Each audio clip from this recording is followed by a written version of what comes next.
देखा फिर न कुछ समझा मिला था, कन कन तुझको मिलाया, खाक में डूबी दुनिया, ये सजन तुझको मिला, दिल न कुछ समझा मिला, कन कन तुझको मिलाया, खाक में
को समझा, मिलाता तन तन तुझको, मिलाया खाक में तुमने कहूँ कैसे तुमको, खाक में से मतलब किसको मिट्टी में मिला दिया। संसार में विषम चंद्र इस मान में थोड़ा सा और कोई बढ़िया चीज नहीं है। बड़ी महंगी महंगी मुद्राएं भी हैं, बड़े हीरे जवाहरे भी हैं, बड़े सोने चांदी के पहाड़ भी हैं, लेकिन मानव थोड़ा से परिपूर्ण की दुनिया में नहीं है। जब हमारा अंत समय में होता है, हम कहें कि इस तन के बराबर, काफी लोग जब कोई हमारा बड़ा बुजुर्ग कोई मित्र जब बीमार हो जाता है तो हम डॉक्टर से कहते हैं डॉक्टर साहब इसके बराबर रुपये तोड़ देंगे हम आपको, इसके बराबर कुछ भी तो मान लो सोना बराबर तोड़ देंगे, लेकिन बचना चाहिए। लेकिन फिर भी ये शरीर जब टाइम आता है तो नहीं बच पाता है। तो इसका मतलब ये है कि इससे बढ़िया और इससे कोई कीमती वस्तु संसार में कहीं है नहीं करती है। और ऐसी वस्तु को जो हम लोग पाकर के और किसी को लाभ नहीं लेते, किसी को फायदा नहीं उठाते। हमारे सदगुरुबंदी शो गीतादास महाराज जी कहते हैं, गीता ये तन मांगा राज है, कि मांगी वस्तु है, ये हमें कुछ समय के लिए मिली है। ये तन मांगा राज है, आशा करते काल, और चाहे तो हल्की भक्ति को चाहे तो गीता जन्ना चाट कर घर बढ़ता तुम है। और जब सदगुरु की कृपा हुई तो कार्य गंदगी सह, तो जाट जमींदार के घर में जन्मा था, रात में खेतों में काम करना होता था।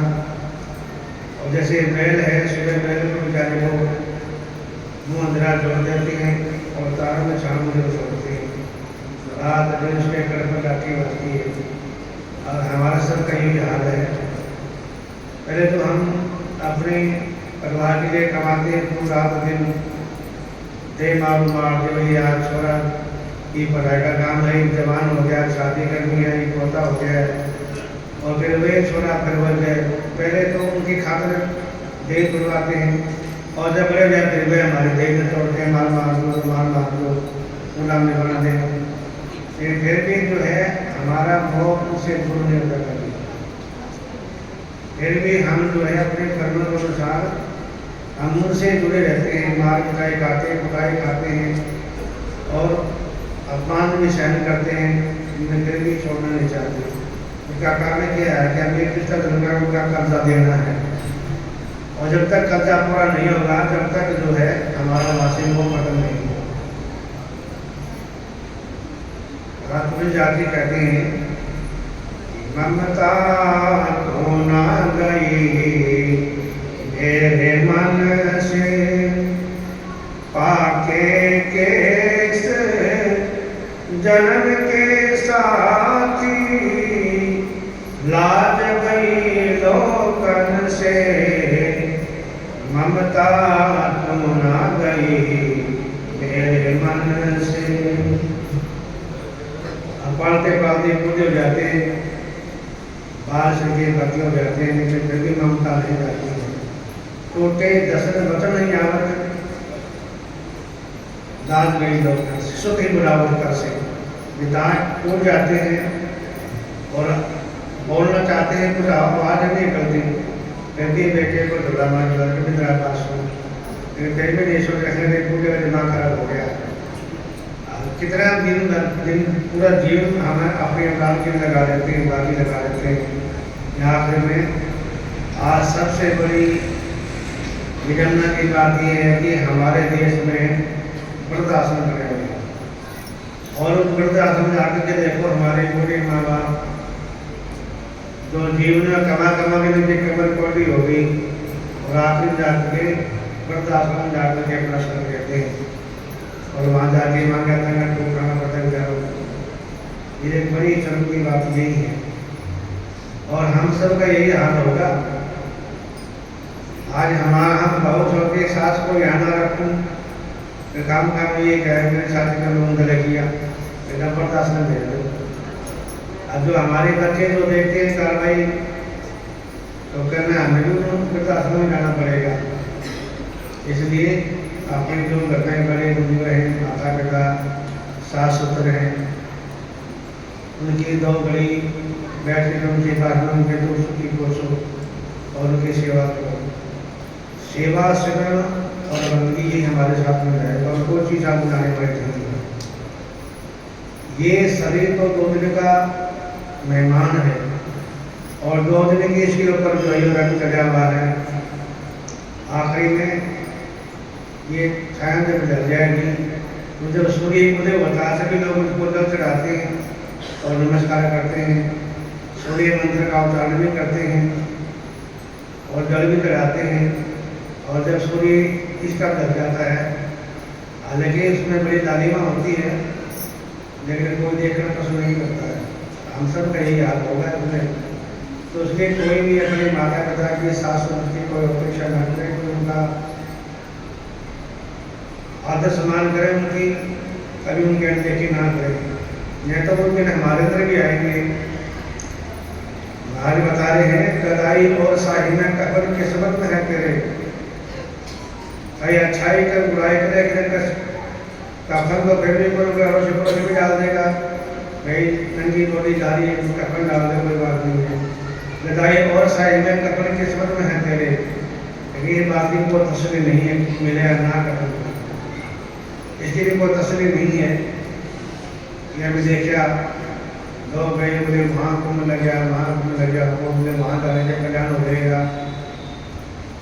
और अभी एक महात्मा आ गए यहाँ पर, मैं देखा महात्मा जी के सारे मुँह फटा हुआ था, हाथ पैर टूटे हुए था, कभी चोटें लगी थी। मैं क्या महाराज क्या बात होगी, आपको चोट कैसे लग रही? कहीं गिर तो नहीं गए थे? नदी गिरा तो कहीं नहीं हूँ, वो मैं वहाँ गया था कुंभ के अंदर। फिर वो जो भक्त मैं उसकी चपेटे में आ गया, बस बच गया, मेरी जान बच गई, मैं उससे चपेटे में आ गया।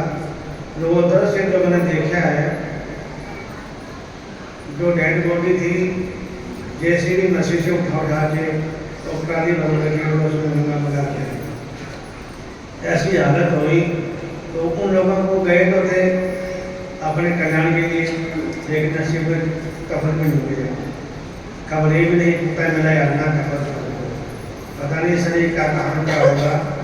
इसलिए जब तक हमारा जीवन कायम है उस परमात्मा की पहचान करें, उसका शुक्राना करें कि परमात्मा ने हमारे को संसार में भेजा है ये गिफ्ट दे करके, तो हम इसको बर्बाद ना करें, इनका मान सम्मान करें। ये परमात्मा का जब हमें गिफ्ट मिला हुआ है और इसको जो है हम ऐसे भगव के अंदर अगर बुला के चले जाएंगे तो आगे फिर क्या जवाब देंगे। इसलिए अच्छा कर्म करें जब तक जीवन है, अच्छा कर्म करके अपने जीवन का कल्याण करें। परमात्मा की जगह कोई जगह नहीं है कहीं भी, जगह फूलों के खंडा पर जगह खंडा नदी हर के हमेशा ना दिखाया खुशी का मुंह चमक। आज जिस अवस्था में हम बैठे हैं कल इस अवस्था में नहीं होंगे। हमारा एक एक दिन घटता जा रहा है, एक एक श्वास कम होता जा रहा है। आज इस हालत में हम बैठे हैं, ये पता नहीं थोड़ी देर में क्या होने वाला है, ये किसी को कुछ नहीं पता है आने वाला समय कैसा होगा और क्या होगा हमारे साथ। इसलिए समय रहते हुए अपने जीवन का कल्याण कर लेना चाहिए। हमारे महात्मा बताते हैं